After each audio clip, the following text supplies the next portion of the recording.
The time between Thanksgiving and Christmas is one of the greatest times of the year for steak eaters. It's because steak is super cheap.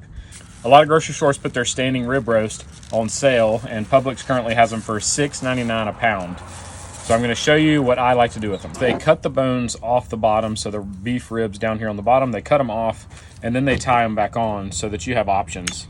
And I'm just going to pop these strings. So you'll see at the bottom, these ribs are mostly cut off, and that's great if you're doing a prime rib roast because it lets you add some seasoning underneath here and then still protect it by folding the bones back up. But I'm going to cut these bones completely off.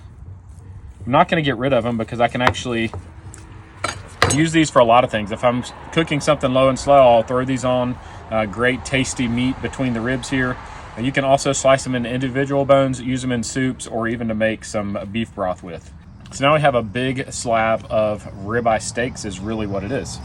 You can cut these different ways, but you have your eye here, you have the spinalis here, and then you have another piece of meat here. I don't want this big fat tail down here on the end, so I'm going to slice that off.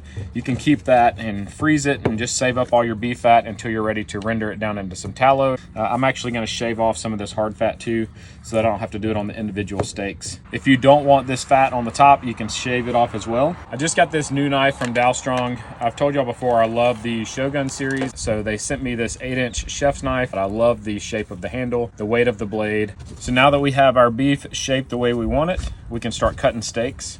And this is all personal preference. I like a thicker steak because I'll cook one steak for the whole family. You can do thin steaks, maybe 3/4 inches thick and have one per person, but I like to go a nice thick steak here. So I'm gonna do 1, 2, I'm gonna get 4 thick steaks out of this. Now what I'm going to do is take these steaks and put them in a food saver bag, but I'll freeze these and we eat it for the next 6 months. So now we have these that are about $13 a steak, but it's a nice, thick, good quality ribeye.